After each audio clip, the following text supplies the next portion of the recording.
são pessoas que têm idade de 12 a 18 anos. E aí, essas pessoas costumam gostar, são os interesses dessa população, principalmente atividades que estejam voltadas para o desenvolvimento mesmo, intelectual, competição, coisas do tipo ao que essas pessoas gostam.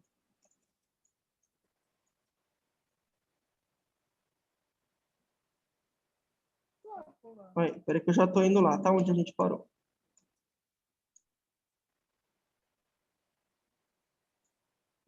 Isso. Onde você está parando, vó? Aí, opa. Vamos lá. O que mais?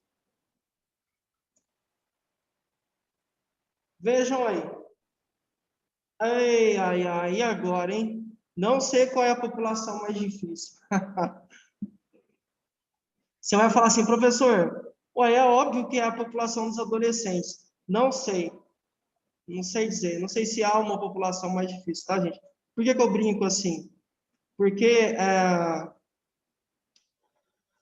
de fato, sim, você tem muita resistência nos adolescentes. Isso é um fato. Eu concordo com vocês e eu não sou hipócrita de falar que não. Mas, adultos também oferecem muita resistência, muitas vezes. Por quê? Você pega uma pessoa de 45 anos. Eu tenho um exemplo muito próximo, que é uma pessoa, tem um irmão, e aí o irmão dessa pessoa falou assim, cara, você tá barrigudo, só fica tomando cerveja aí, vamos caminhar, vamos correr e tal. E aí essa pessoa falou assim, você acha que eu vou mudar toda a minha vida por causa disso? Eu vou ter que mudar todo o meu estilo de vida? Resistência. Já faço isso há 20 anos. Entende? Então, essas pessoas aqui também, os adultos, também não são anjinhos. Porque muitas vezes você tem hábitos. E aí, você tem uma criação, já tem a sua vida, tem a sua forma de pensar já fechada, e aí você pode encontrar resistência também, tá? Então, não tem essa de qual população é mais difícil. A ideia da aula é a gente entender que é possível propor atividades para todas. Se a pessoa tem 2 anos de idade, ou se tem, sei lá, 59 anos, a gente consegue propor, tá? Porque, geralmente, os adultos gostam de alguns itens, a gente vai falar aqui quais são. Atividades em grupo, jogo de sorte, cinema, com certeza, né? O cineminha. Estou nesse grupo aí, galera. Estou falando por mim. Teatro, shows, eu também. A galera gosta muito. Atividades culturais, desde que façam sentido. Você consegue também trabalhar. E aqui,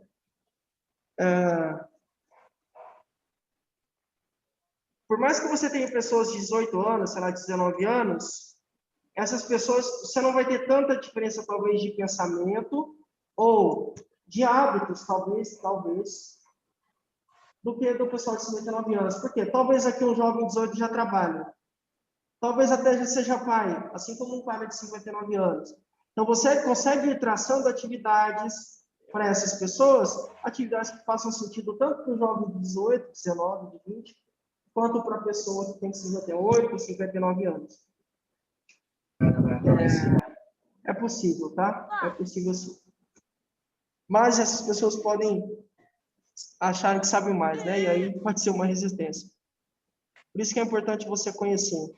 Você sabe que essa turma aí, digamos que você trabalhe em uma instituição, que você seja cuidadora de um asilo, por exemplo, ou de uma casa de repouso, sei lá.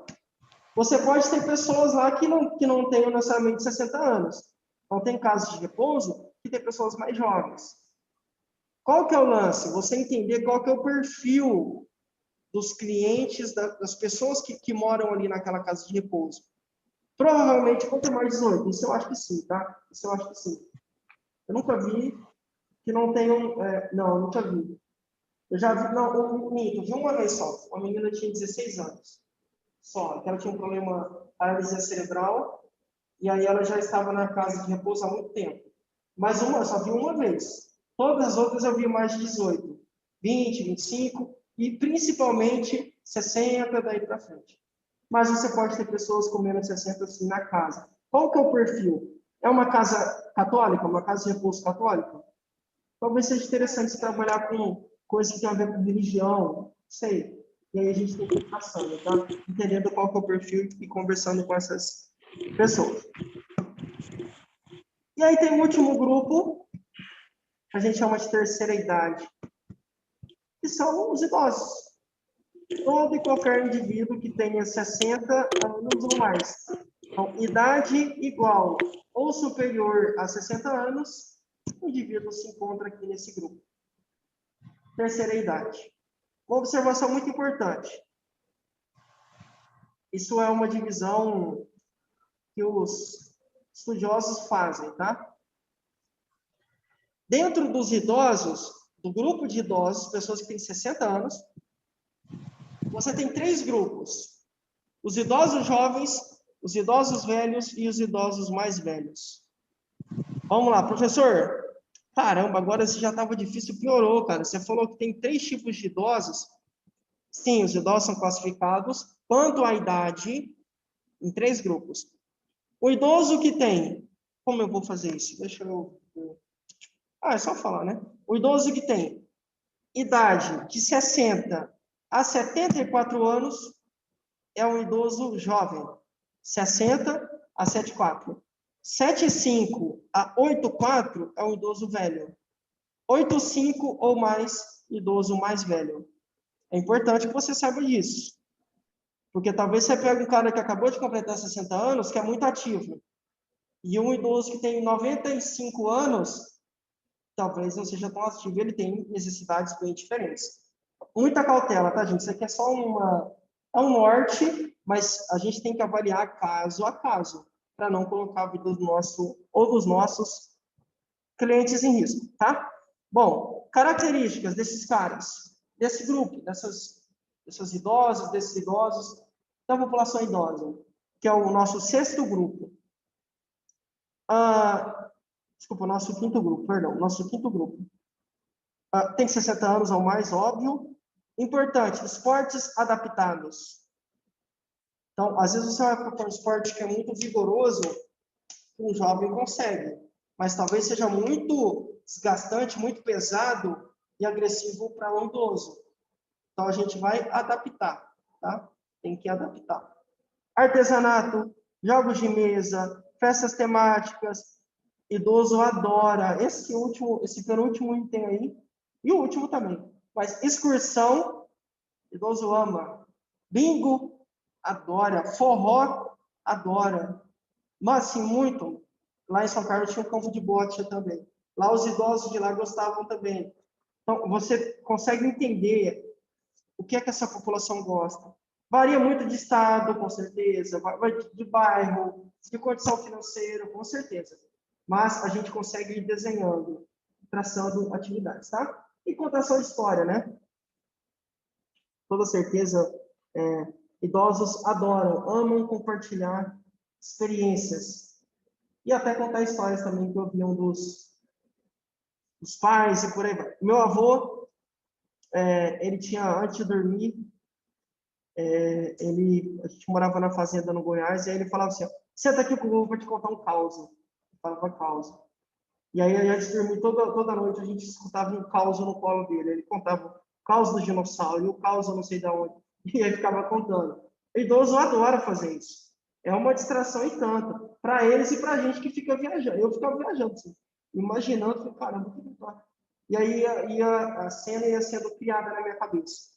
Então é importante também que a gente abra um espaço para falarem, para conseguirem dividir com a gente o que pensa e tudo mais. Tá? Então a gente tem essas 5 populações, ou melhor, a gente divide esses 5 grupos aí. Primeira infância, segunda infância, adolescentes, adultos e idosos, tá? Ou terceira idade. Bom, vamos dar só mais alguns exemplos aqui, bater. Exemplos rápidos de atividades que a gente pode propor para crianças e adolescentes. Leitura e arte. Por que a leitura, professor? Eu tenho... Deixa eu ver se eu pego uma palavra aqui.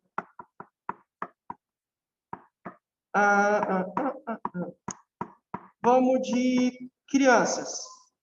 Todo mundo consegue ver a palavra crianças aqui, né? Quando você vai ler, para você parece que é bem óbvio ler criança e é algo rápido. Professor, está escrito criança lá em cima. Aqui, criança. Porque é um processo que acontece em milésimos de segundo. Seu cérebro bate o olho, se você bate o olho, ele já consegue trabalhar a informação. Mas para quem está começando agora, por exemplo, as crianças, estão começando agora a ler, é um exercício em tanto para elas irem se desenvolvendo. Por exemplo, quando eu vou começar a ler criança, eu preciso saber que a primeira letra que está ali é um C. Isso acontece em segundo, milésimos. A segunda letra é um R.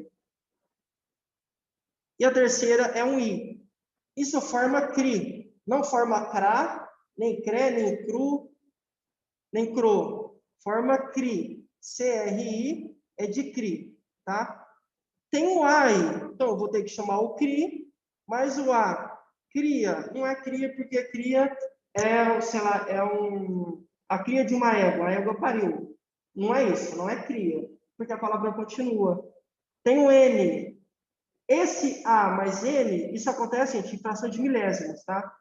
O A mais N dá o som de AN. Mas não é o AN com um acentinho circunflexo. Não é isso. Então, é CRI, AN.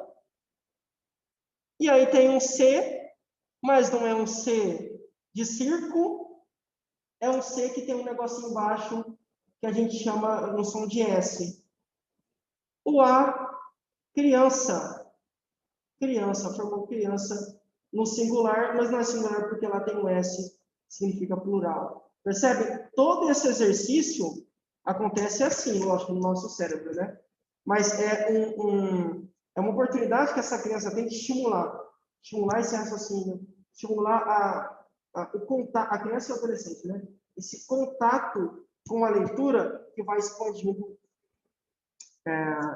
né? A forma que eles entendem o mundo e leem e tudo mais. Então, palavras difíceis ou novas palavras, vem tudo por meio da leitura. Eu dei um exemplo, estupefato. Eu não sabia o que era essa palavra. Fui saber porque eu estava lendo e um dia eu vi lá o cara falando, fiquei estupefato. Fiquei incomodado com essa palavra. Falei, estupefato, que diabo significa isso? Significa maravilhado, espantado, estupefato.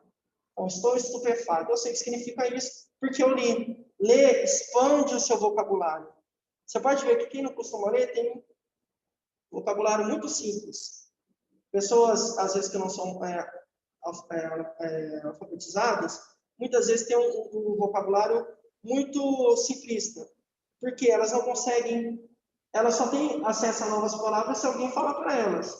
Elas não conseguem pegar e ler. Tá? Então, quando a gente se envolve, trabalha a leitura, nessas crianças é fundamental. Leitura também é bom para memória e tudo mais, mas o foco da aula é a gente entender. Com a arte é se expressar.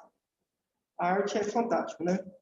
Às vezes, o paciente não consegue falar, mas ele consegue desenhar. Não consegue falar, mas talvez ele consiga tocar um violão. O cara não é bom, ele não gosta muito de falar, mas ele sabe tocar. Música também é arte.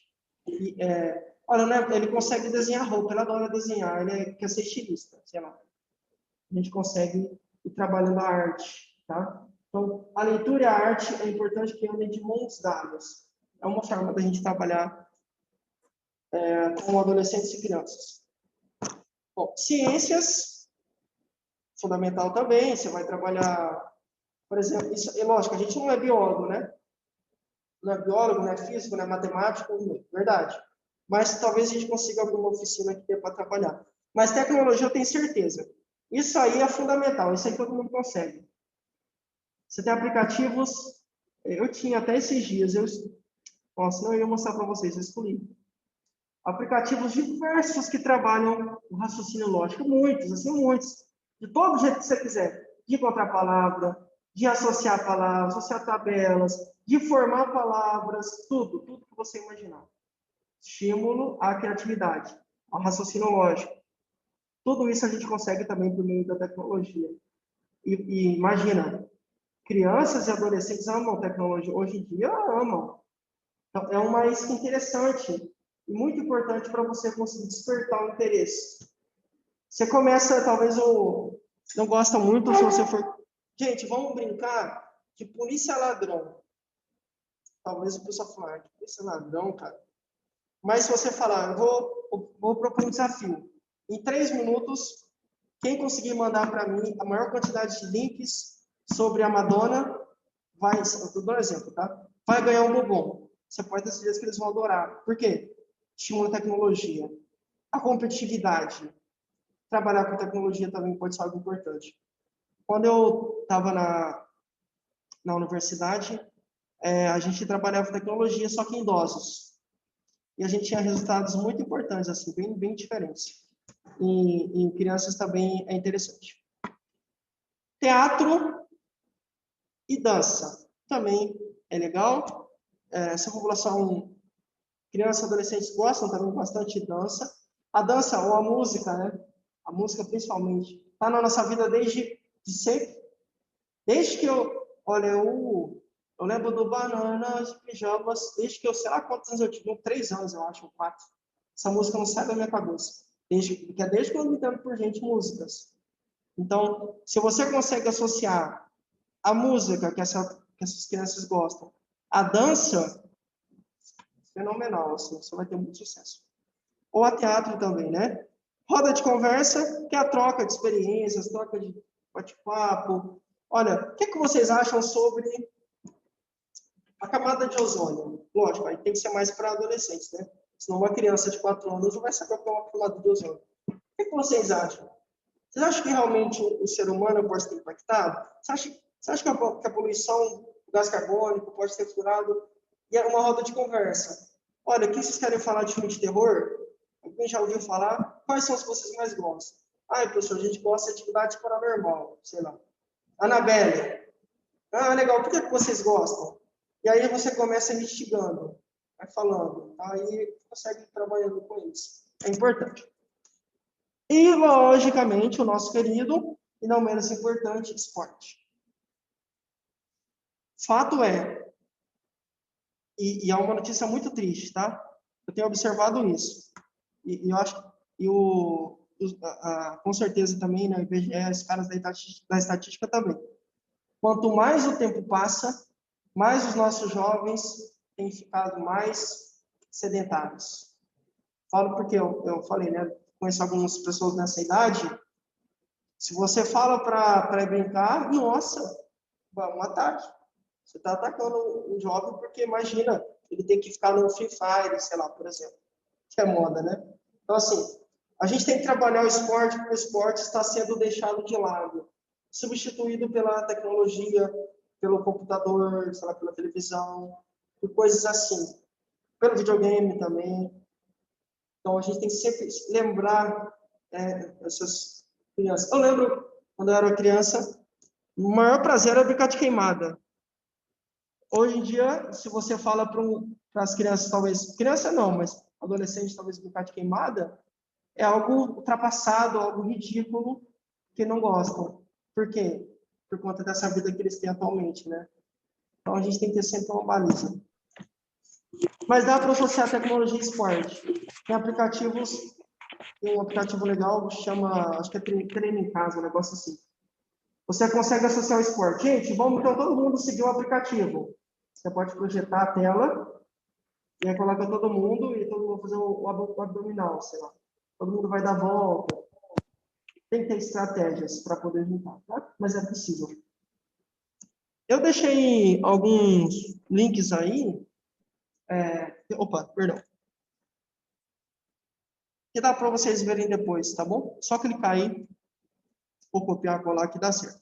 Agora a gente vai para um novo capítulo. Alguém tem alguma dúvida? Rapidinho, presta atenção que eu coloquei portadores entre aspas. Tem um porquê a gente vai falar. Desses capítulos aqui que a gente abordou até agora, alguém tem alguma dúvida? Ou, sei lá, quer falar alguma coisa? Que aí a gente já vai para o próximo agora. Se alguém tiver. Enquanto isso, eu vou preparando aqui, tá? Vou preparando a próxima apresentação. A gente vai falar, né, agora, a continuação, sobre atividades físicas ou atividades recreativas, para pessoas com deficiência.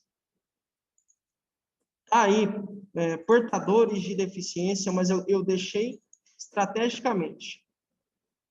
Porque isso aí, na verdade, portar, gente, portar vem de segurar.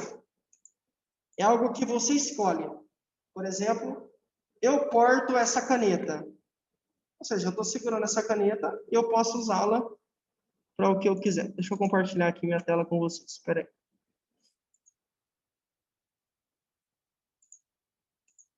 Opa. Aí. Isso. Então, por que eu não falo portadores? A gente falava, tá? A gente falava. Por que é que a gente não fala mais? Portadores de... Por que a gente não fala portador de necessidade especial? 2 pontos aí. Vamos começar primeiro pelos portadores. Você portar algo é você segurar algo que você pode soltar quando você quiser. Já ouviram falar no jornal? O indivíduo estava portando a arma calibre 38. Ou seja, o cara estava com um revólver na mão, mas ele podia ou não estar. Ele quis naquele momento estar. Era uma opção estar ou não. Pessoas que têm deficiência física, elas não escolhem. Não é uma opção. Então, por exemplo, ninguém é deficiente visual porque quer acontecer alguma coisa na vida dessa pessoa que fez com que ela ficasse assim. Então, ela não porta a deficiência visual. Ela é deficiente visual. Necessidades especiais, e agora o segundo ponto, né? Necessidades especiais. Vocês já tiveram contato com o Carlinhos, né? Eu sei. E ele gosta de frisar, toda aula ele frisa com a gente, todo encontro ele frisa. Fala assim, Lucas, que necessidade especial eu tenho comparado a você? Ele fala, né? Qual que é a minha diferença com vocês que enxergam? Nada. A única diferença é que vocês enxergam e eu não. Mas eu não tenho necessidade dele, só o Carlinhos, um cego falando, tá? Eu não tenho necessidade especial. A gente só é diferente na questão da visão, mas o resto é normal. Então, por que eu falo isso para vocês? Porque portadores de necessidades especiais é algo que já foi, tá? A gente não chama mais essas pessoas assim. Esse grupo a gente chama de deficientes. Pode ser, como eu falei, deficiente auditivo, intelectual, físico, visual, tá bom? Então, por gentileza, eu peço encarecidamente a vocês, não chamem mais essas pessoas de portadores de necessidades especiais. Carlinhos fala, quando ele vai no shopping, e ele pede alguma orientação, os caras falam assim no rádio. Ele falando, ele é uma figura. Os caras passam o rádio, seguranças passam o rádio um para o outro. Ó, atenção, atenção. PNE na entrada A. PNE na entrada A. PNE significa o quê? Portador de necessidade especial na entrada A do shopping. Ou seja, vamos dar atenção para esse cara, porque ele precisa de necessidades especiais. E aí ele fala, Lucas, eu me sinto muito mal, assim, ele fala, ele não gosta. Isso já foi, já passou, gente. Então, eu deixei aí, vocês vão ver estrategicamente em algumas partes da apresentação, porque eu deixei para ir provocando mesmo, para a gente deixar isso de lado. Então, eu não vou fazer a revisão, porque eu já fiz no início da aula, foi tudo que a gente viu até aqui, tá bom? Isso a gente viu, acabou de matar essa aula. A previsão dessa aula agora é a gente falar sobre atividade física para portadores de necessidades especiais, entre aspas. A gente vai trabalhar alguns capítulos em um, tá? Nossa apresentação vai ser um pouco extensa. A gente vai falar sobre exercícios respiratórios e exercício para acamados. Professor, exercícios respiratórios. Por acaso eu sou fisioterapeuta? Não, não é. Mas talvez você tenha um idoso que tem algum tipo de doença pulmonar. Ou uma criança que tem asma, bronquite, sei lá. É interessante você saber exercícios respiratórios. É importante você saber exercícios para acamados. Talvez o seu cliente não é acamado, mas tem que fazer a cirurgia, vai ficar 4 meses de cama. E aí? Você vai deixar ele parado 4 meses? Não. Tem que exercitar, tá? Então, talvez você não veja agora uma utilidade para essa abordagem que a gente vai falar, mas em algum momento isso pode ser útil para você. Seja na sua vida pessoal ou profissional, né? Bom, olha lá, eu já meti logo, já risquei portadores de necessidades especiais, deixei atividade física para deficientes, tá? Não tem essa de portadores, agora são deficientes.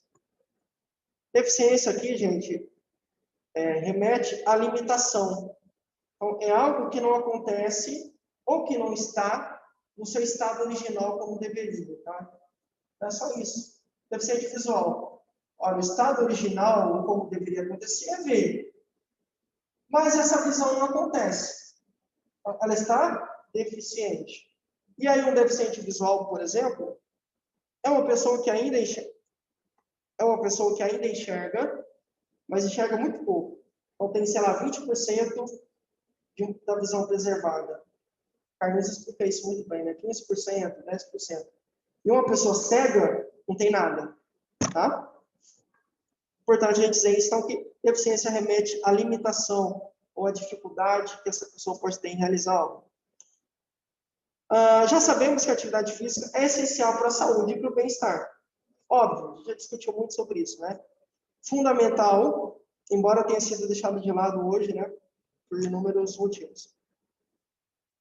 Olha só que frase legal. Entretanto, isso não é diferente para os deficientes. Ou seja, um deficiente também precisa de atividade física. Professor, mas é cego. Mas ele ainda tem um corpo. Não, mas ele é surdo, por exemplo. Ele é deficiente auditivo, sabe? Beleza, mas ele ainda tem um corpo. Ele ainda precisa fazer atividade. Então, a gente tem que entender que ter uma deficiência não limita a pessoa totalmente. Ela ainda precisa ser estimulada, precisa receber inspiração. Você precisa trabalhar esse lado nela para melhorar a autoestima, para colocá-la de novo na sociedade.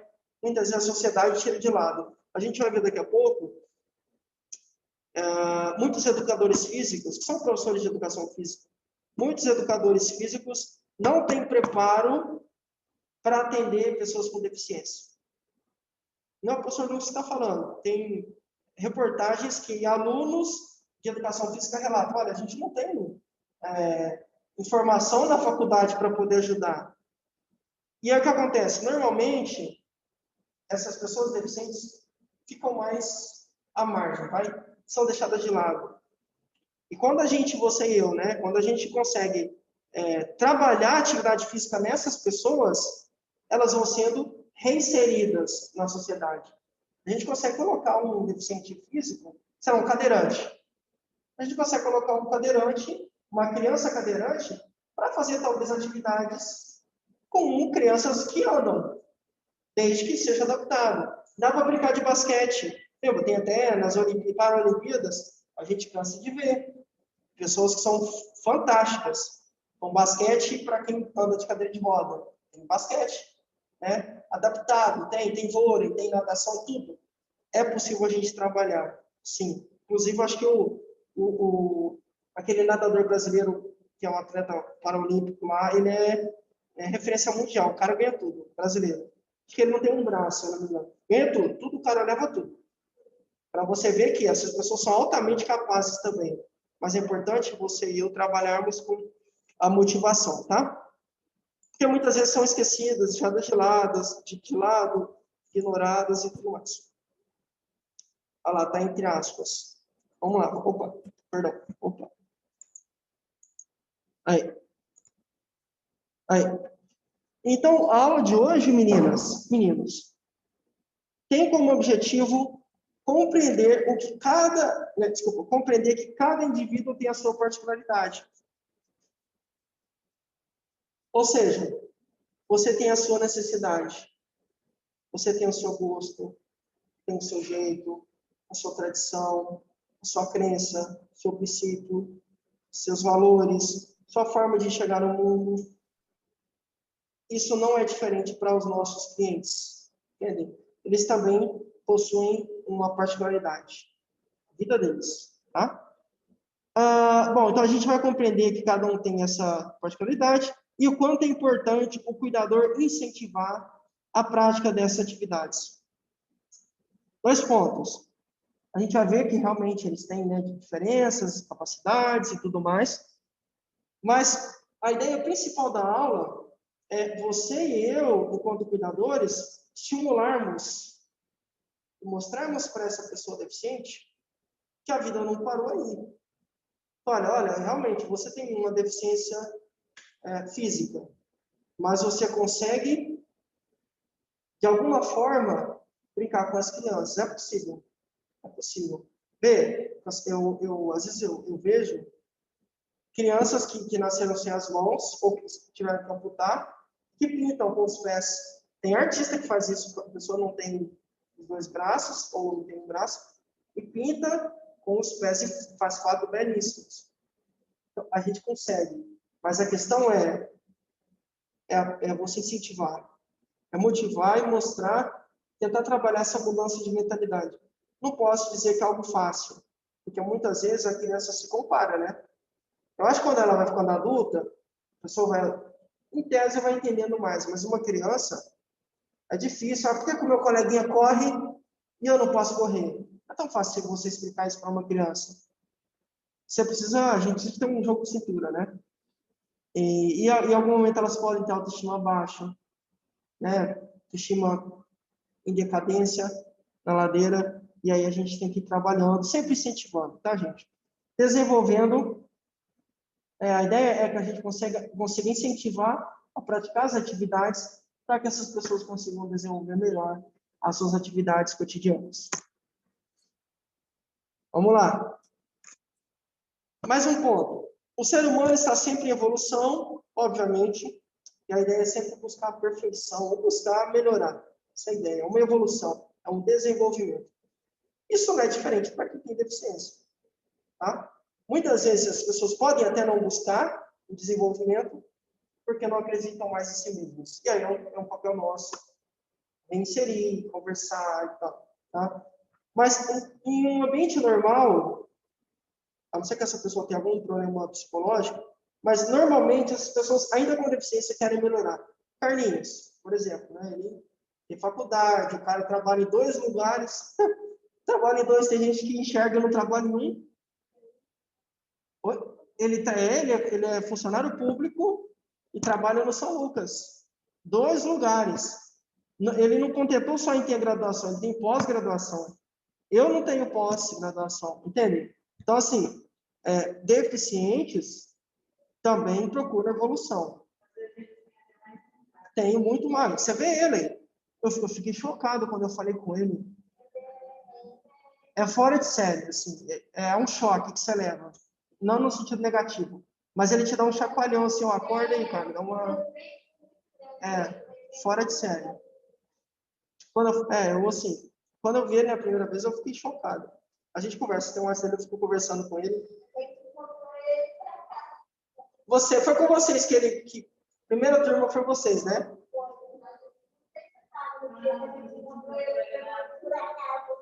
Ele não esquece vocês, não. Ele sempre fala de vocês, dessa turma. Então, assim, daí ele fala, Lucas, não dá tempo, cara. Tem que evoluir. E aí ele falou na aula que ele veio aqui, ele falou, entenda, qual que é a sua desculpa, né? Eu não enxergo, ele fala, tá com fumo todo mundo, mas a ideia é essa. Então, pessoas que têm deficiência também querem evoluir, tá? Na medida do possível, mas querem. Então, a gente tem que sempre incentivar. Todo cidadão, e aí eu frisei todo, porque realmente, sem exceção, com deficiência, tem o direito de participar de atividades físicas. Não é um dever, porque é uma escolha da pessoa, né? Assim como a gente não tem deficiência, mas a gente tem o direito também de participar de atividade física. Não é um dever, é uma escolha. Mas eles têm o direito. Mas, para que isso aconteça, é necessário que haja cada vez mais incentivo, um estímulo por parte nossa. Então, olha, isso acontece muito, às vezes, como é que ela chama? Lá em Souza, aquela ginasta brasileira que sofreu um acidente, que era fantástica, assim, fora de série, sofreu um acidente, ficou de cadeira. E aí você vai vendo que ali você tem um estímulo, ela começou a mexer algumas partes do corpo. Por quê? Estímulo, incentivo. Vamos lá, você vai conseguir. E muito trabalho duro, né? Tanto dela quanto dos profissionais. Mas você vê que cada vez mais a gente tem que procurar promover. Não significa que a pessoa vai sair andando, não é isso. Embora seja ótimo, né? Mas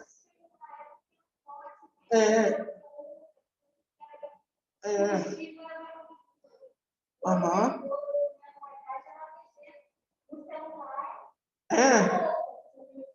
Então, e ela mexe, e ela faz as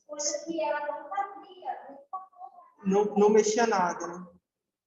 E você sabe que, por exemplo, no caso dessas pessoas que são tetraplégicas, o cérebro está intacto.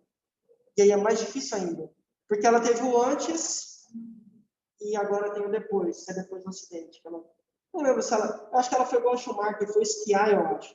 Eu acho que dela foi isso.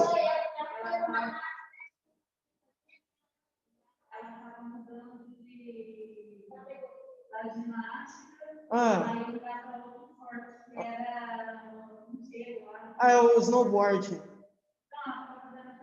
É, snowboard. É igual o Schumacher. Então, assim...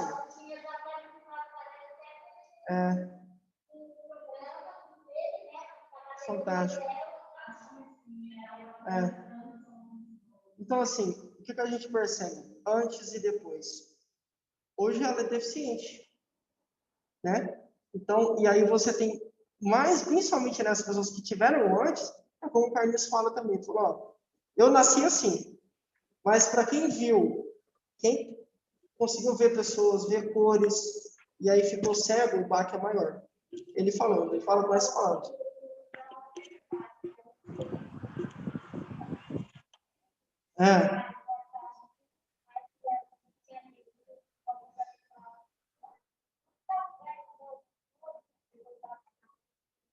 Aham.